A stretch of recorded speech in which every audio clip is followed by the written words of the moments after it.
En este video vamos a continuar con el análisis de la solución del problema de torsión para una sección de forma general. En el video anterior habíamos visto cómo a través de la formulación de tensiones y mediante un planteo semi-inverso se había podido plantear el problema matemático que resolvía este problema. En este video lo que vamos a ver es una analogía experimental que fue pensada por el mismo autor que desarrolló la formulación anterior, que fue Prandtl. Y esto lo hizo en el año, cuando él desarrolló todo esto a principios del siglo XX. Hay que tener en cuenta que, ya llevaba más o menos 50 años que se había planteado, San Venant había planteado la formulación de los problemas inversos para resolver los problemas de la elasticidad. Y en aquel momento a Prandtl le pareció muy interesante disponer de una analogía física de esas ecuaciones, una analogía que le permitía justamente hacer mediciones. La analogía que él pensó es la deformación que sufre una membrana que tiene la misma forma o una forma semejante, escalada, digamos, respecto a la sección transversal de la pieza cilíndrica sometida a torsión. Entonces aquí tendríamos dibujada la forma general de la sección. Esto sería una membrana que está soportada mediante algún apoyo, por ejemplo, entre dos placas en forma de sándwich. Esa membrana, esa elástica, puede ser una membrana de goma, está sujetada por esas placas, de forma tal que estos puntos que están acá, que son el contorno, no se pueden desplazar. Y entonces esa membrana de un lado recibe una presión uniforme y esa membrana obviamente se deforma, se estira como si fuera la superficie de un globo y se produce un esfuerzo membranal justamente dentro de esa membrana, con el cual todas las fibras de esa membrana están, en este caso, traccionadas, y esa tracción es la que permite soportar esa presión dentro de esa burbuja. Bien, lo que él planteó son las ecuaciones que definen el equilibrio, justamente el equilibrio de esfuerzos en la dirección vertical, o sea, la dirección perpendicular al plano de la membrana. Y esta sería entonces la forma deformada de esa membrana. Acá obviamente está todo exagerado, esas deformaciones son pequeñas, justamente eso lo vamos a utilizar ahora en las aproximaciones que hacemos al plantear las ecuaciones. Entonces, para plantear la ecuación diferencial del equilibrio vertical de esta membrana, trabajamos con un elemento diferencial de la membrana, diferencial de X por diferencial de Y, que acá lo tenemos visto en corte, en el sentido, en el plano Z, que es la vertical, X, entonces aquí tenemos X y Z, y obviamente está deformado, ¿no? Tenemos un pedacito que va de acá hasta acá que está deformado.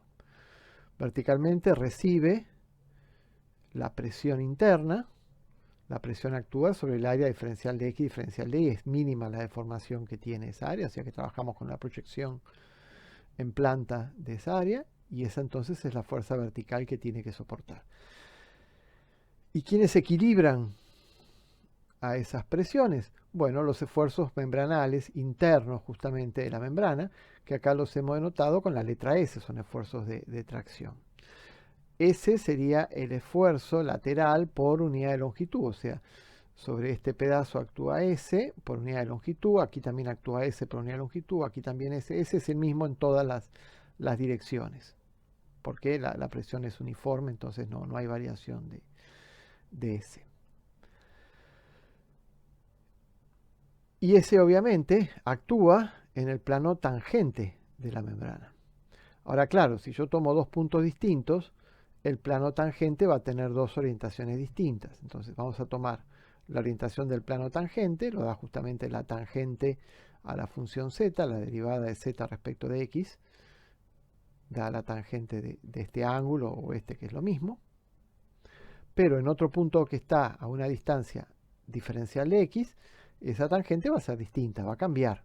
¿Y en cuánto cambia la tangente? Bueno, la tangente, el cambio viene dado por su derivada multiplicada por diferencial de x. Ahora, claro, la derivada de la tangente es la derivada segunda, porque la tangente es la derivada primera.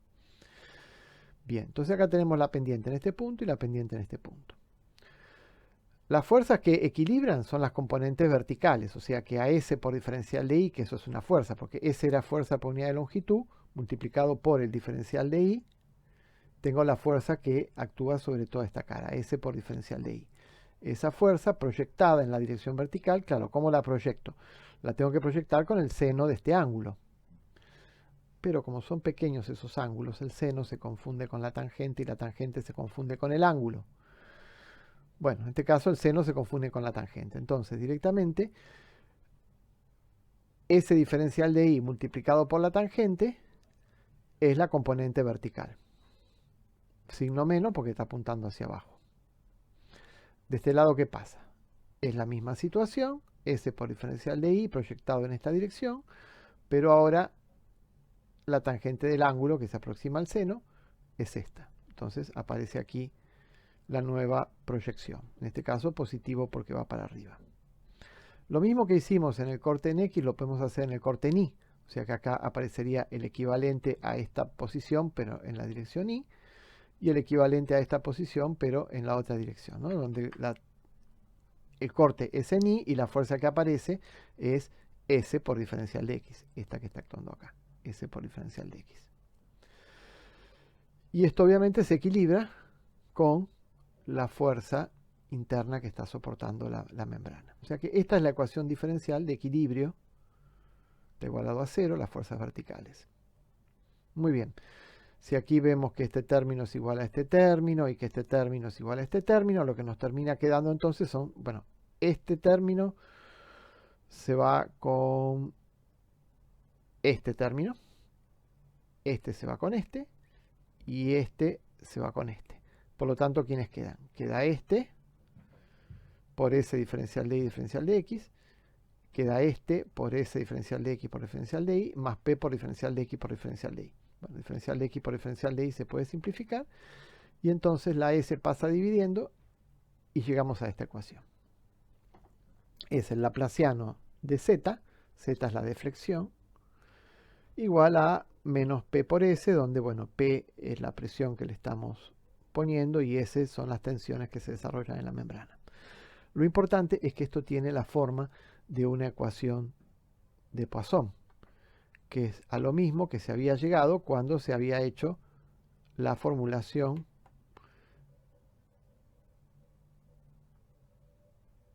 de tensiones. Una ecuación de Poisson. En este caso es el laplaciano de phi, no el laplaciano de z. Y acá aparece menos 2g por tita. Pero esta es la analogía.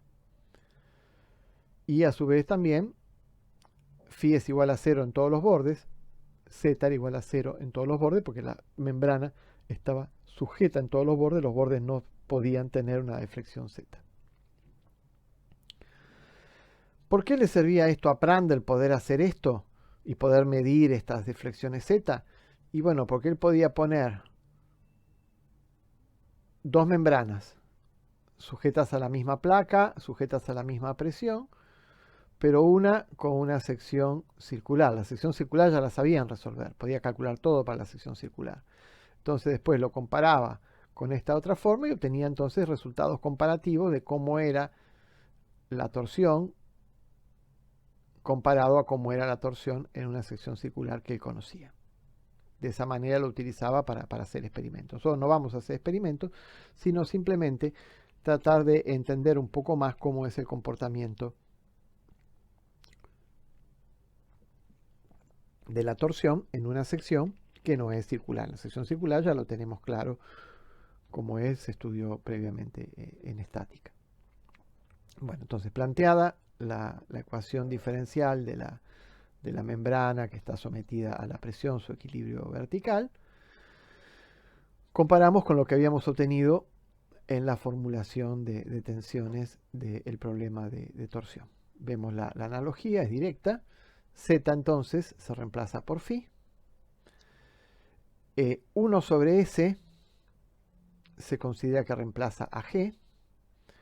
Y P es 2 tita, donde tita era el ángulo específico de torsión.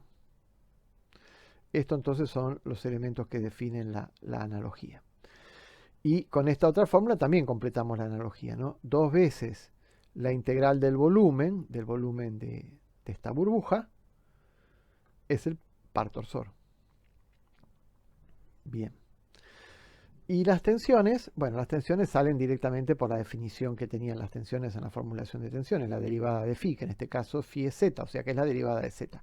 Las tensiones son la derivada de z. Esto es muy interesante ver acá en la burbuja, que justamente en la parte de acá arriba, donde no hay prácticamente pendientes, no vamos a tener grandes tensiones tangenciales. Va a haber puntos justamente, el punto, la cúspide, digamos, el punto más alto donde las tangentes son horizontales, justamente ese punto no tiene tensiones tangenciales.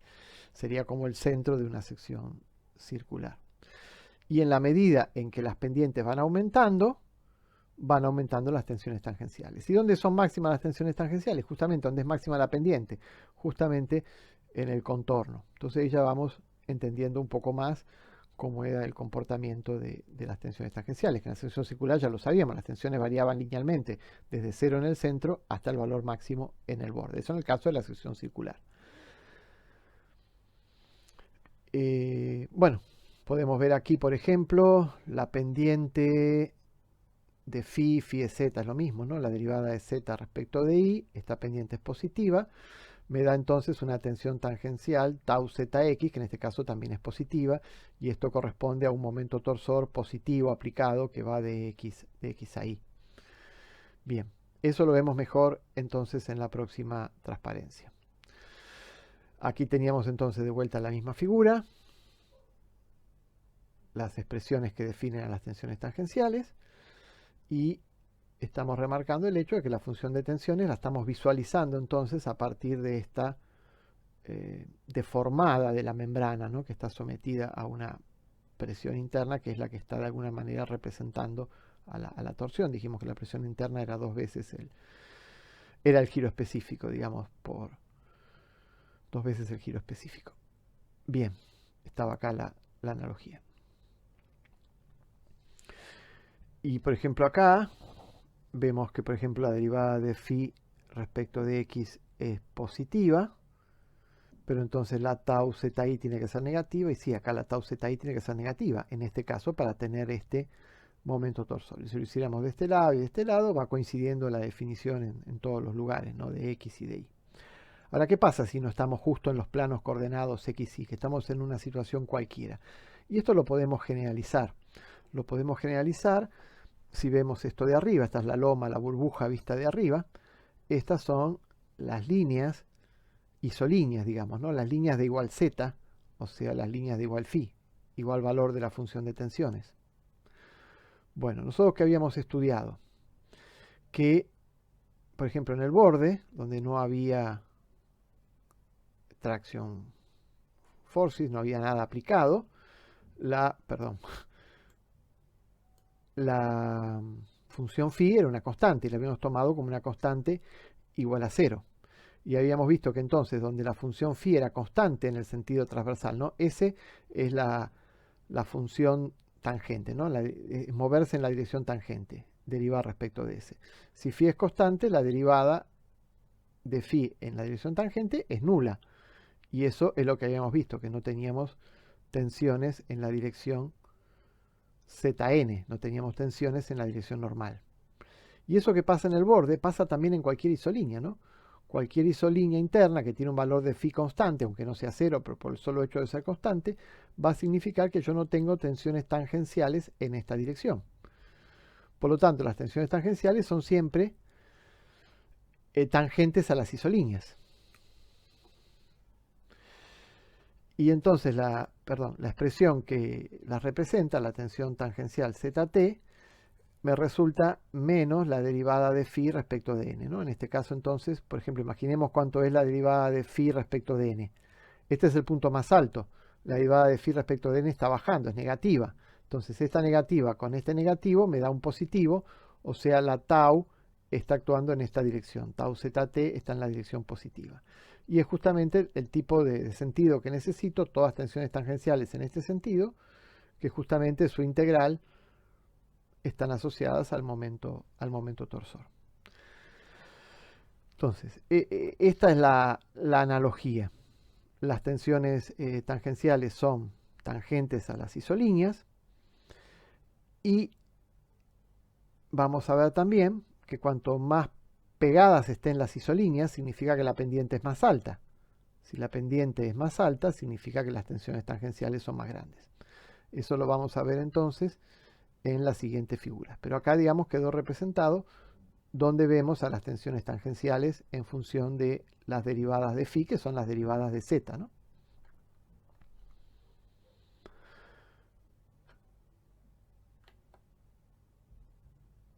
Veamos, por ejemplo, cómo son las isolíneas de la función phi, que ahora sabemos que es la z en el caso de que esto lo imaginemos como una burbuja, para una sección elíptica, para una sección rectangular, para una sección triangular.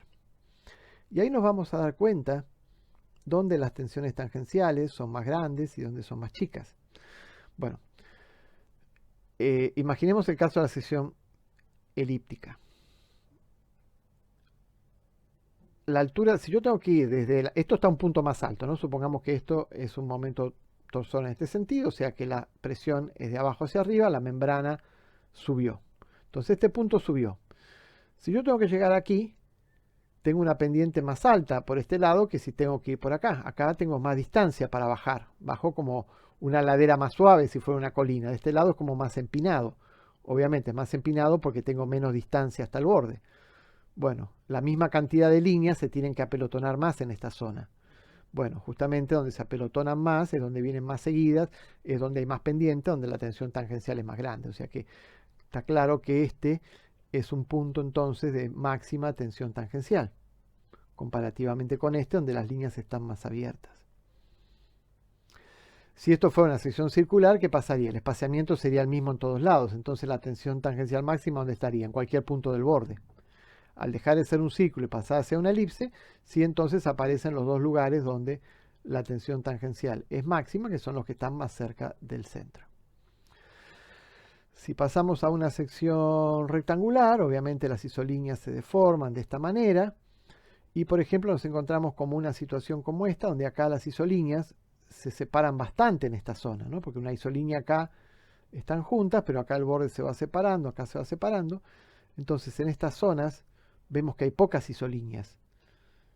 Si hay pocas isolíneas, están muy separadas, significa que acá tenemos pocas tensiones tangenciales. Es más, vamos a llegar a la situación de que en el vértice no tenemos tensión tangencial, porque si no, no se cumpliría Cauchy. Entonces, este punto y este punto y este punto no tienen tensiones tangenciales y en esta zona son bastante bajas. ¿Y dónde son máximas? Y son máximas acá, donde la pendiente es más alta, las líneas están más pegadas respecto de esta situación donde las líneas están un poco más separadas. Bueno, en el caso del triángulo, obviamente los máximos están en la mitad de los lados, donde las líneas son más apelotonadas, y obviamente acá tenemos los valores de 0 y zonas de bajas tensiones tangenciales. Acá un poco se entiende el hecho de, bueno, ¿por qué no tenemos ejes rectangulares o ejes cuadrados? Porque tenemos una zona, si los hiciéramos, donde al material lo estamos aprovechando poco, porque estamos trabajando con bajas tensiones tangenciales. Si nosotros al material lo queremos hacer trabajar todo lo más parejo posible. ¿Dónde es la sección que el material está estresado tensionado, digamos, de manera pareja? Y en la sección circular, donde ahí no hay ningún desperdicio. En todos los puntos de la circunferencia estamos trabajando al mejor aprovechamiento del material. Mientras que acá lo aprovechamos mucho acá, no lo aprovechamos nada acá, mucho, poco, nada, mucho, nada, mucho. Entonces, evidentemente, toda esta bajada de tensiones en los bordes no nos sirve para nada. Ahí queda claro entonces el hecho de que por qué estas formas rectangulares o cuadradas no son eficientes para la torsión.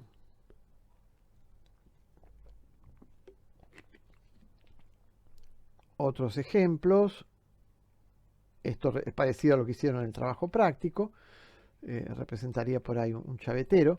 Acá lo que está planteado es una malla, elementos finitos, que sería una de las maneras de, bueno, aproximar esto, sacar las funciones de tensión. De vuelta, ven estos puntos donde acá tienen zonas de bajas tensiones, ¿no? Y si estos están a 90 grados, tiene que ser 0 el valor en estos puntos.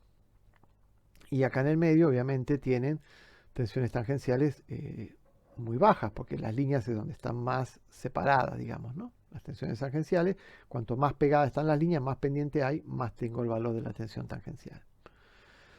Si, por ejemplo, miramos estas situaciones, vemos estos ángulos rectos, donde acá no tenemos tensiones tangenciales muy bajas, pero acá tenemos tensiones tangenciales altísimas en estos puntos internos. Lo mismo acá, estas zonas están descargadas, estas puntas. Bien. Lo mismo con estos interiores de los triángulos, hay una enorme concentración, o sea, son puntos singulares prácticamente esto, ¿no? Habría que hacer un pequeño radio de acuerdo para poder materializar esto. Acá tenemos singularidades, valores singulares de tensión en esos puntos. Bueno, con esto de la analogía de la membrana, ayudó a interpretar cómo serían las distribuciones de tensiones tangenciales, donde uno esperaría que se den los máximos. Pero también nos sirve esta analogía de la membrana para analizar qué es lo que pasa en secciones que están sometidas a torsión, pero tienen espesores muy pequeños. Entonces, para analizar este tema, los espesores muy pequeños, empezamos analizando una sección rectangular donde el espesor es muy pequeño frente al valor del lado.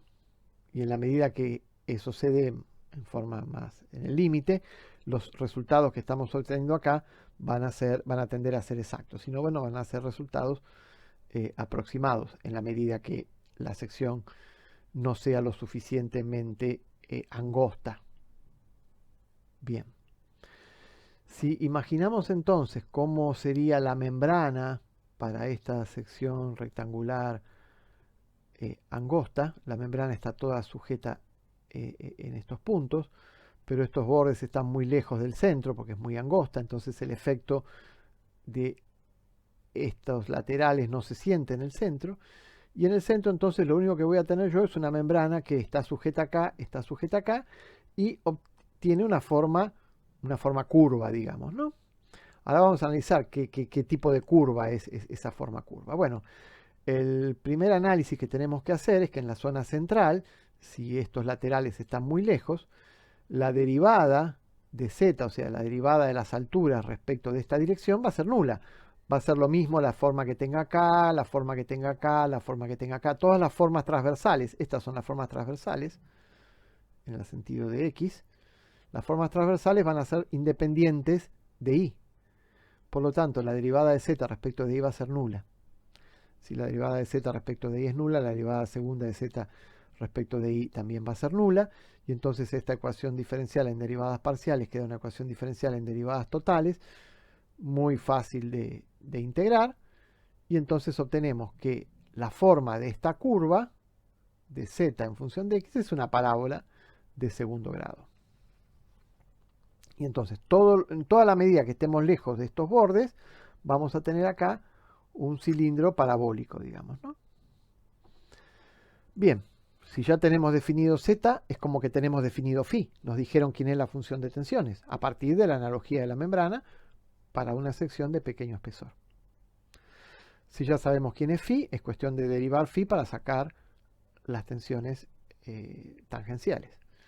Entonces, derivando, acá tenemos de vuelta la analogía, derivando tenemos las tensiones tangenciales. Claro, esta derivada en función de quién queda.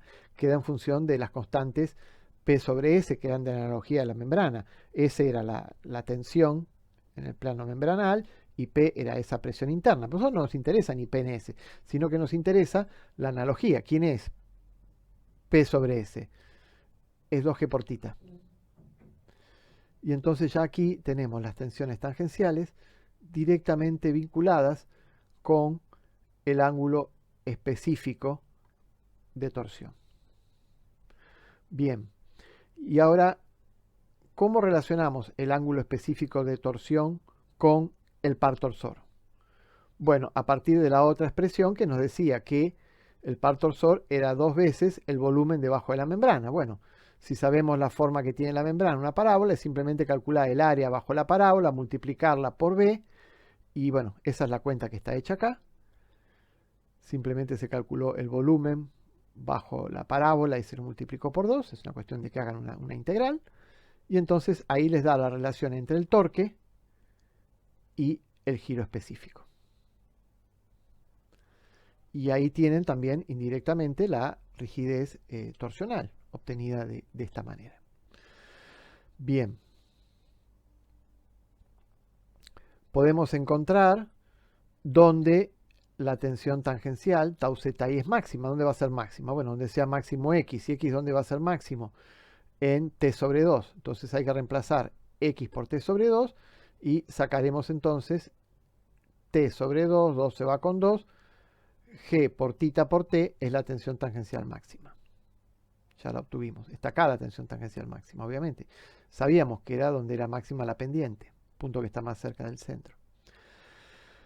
De aquí podemos sacar una relación entre tita y t. Bueno, y si lo ponemos a la rigidez torsional es lo que multiplica a tita. Entonces, bueno, despejando tita sale la rigidez torsional, que queda expresada entonces geométricamente de esta manera, y este valor, 1/3 de b por t al cubo, obviamente tiene unidades de dimensiones a las cuartas, es un momento de inercia, es lo que llamamos entonces el momento de inercia polar efectivo para esta sección rectangular angosta. Con esto tenemos definido entonces cómo es la rigidez torsional, cuáles son las tensiones máximas que se producen en una sección rectangular angosta. Si ustedes obviamente quisieran las tensiones tangenciales en una sección rectangular que no es angosta, las tienen que ir a buscar a tablas, porque esas salen de resolver el problema, la ecuación diferencial de Poisson, y ese cálculo ya fue hecho una vez, se tabuló, y es lo que ustedes buscan en las tablas. Pero esas tablas, justamente, cuando van buscando la relación de aspecto y van llegando a la relación de aspecto de un rectángulo finito, bueno, esas mismas tablas van convergiendo a estos valores.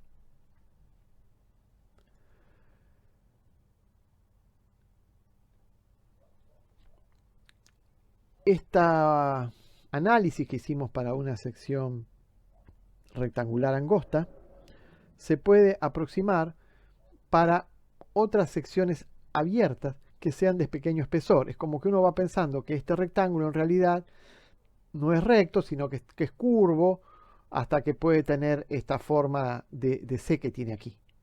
Entonces es como que si este rectángulo nosotros lo enderezáramos, obtendríamos un momento de inercia polar equivalente de esta figura. Vamos viendo que acá es la misma forma que el otro, simplemente que se van teniendo en cuenta que esta parte tiene ancho B1 por el espesor T1, y aquí tenemos esta otra parte y esta parte de aquí. Hay dos partes, por eso va multiplicado por 2. Entonces tenemos un tramo con longitud B2 por espesor T2 y otro tramo B2 por espesor T2. Por lo tanto tenemos dos tramos B2 y eso queda por el espesor al cubo sobre 3. Y eso se va sumando. Esto es válido en la medida en que la transición entre los espesores no sea abrupta. Usted me diga, bueno, sí, acá hay abrupta, sí, es cierto. Ahí las tensiones que calculemos mediante esta aproximación no van a ser válidas en esta zona, porque acá hay una concentración de tensiones debida al cambio. Pero lejos de este punto, en una parte por acá o en una parte por acá, las tensiones tangenciales que calculemos con estas expresiones sí van a ser válidas, y lo mismo que la rigidez a torsión que obtendríamos. Entonces, lo que hicimos fue lo mismo que habíamos obtenido para el rectángulo, lo generalizamos para un rectángulo, pero que tiene una forma que no es exactamente recta, digamos, ¿no? Esa es la aproximación. Hasta también, si esto fuera semicircular, una forma de C más curva, la aproximación se puede seguir utilizando. Cada tramo, el momento de inercia polar que aporta es 1/3 por el espesor al cubo por la longitud del tramo. También aplicar la analogía de la membrana a una región múltiplemente conexa. Cuando habíamos visto la teoría general, habíamos dicho que esa teoría general servía para secciones simplemente conexas, como la elipse, el rectángulo, el triángulo, pero que no podían tener agujeros internos.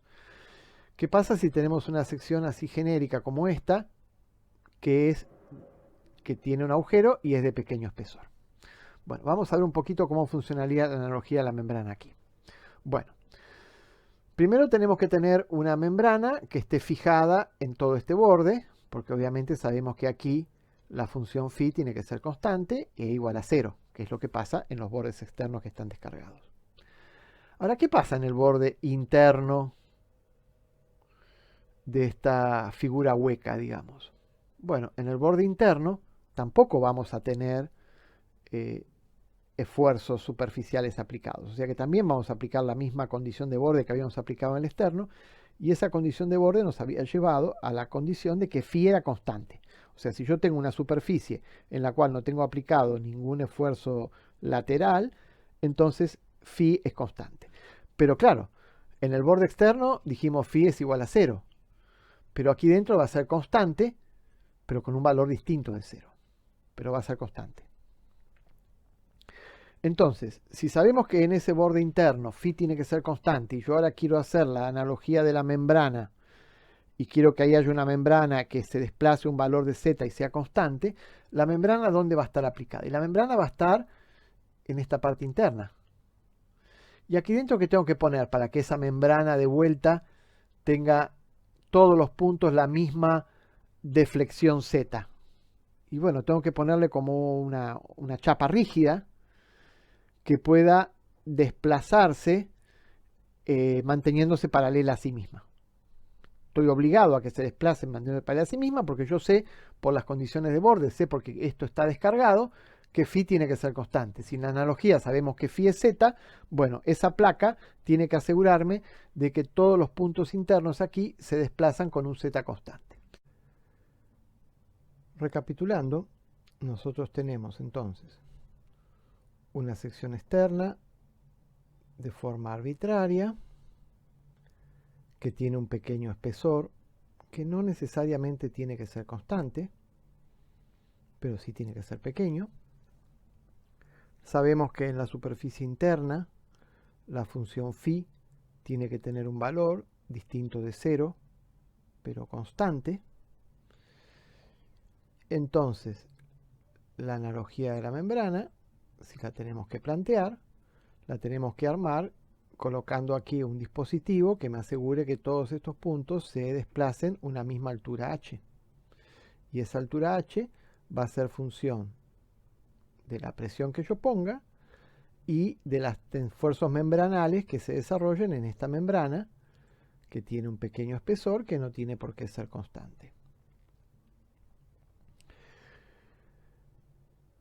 No tiene que ser constante el espesor, lo que sí va a ser constante es el valor h.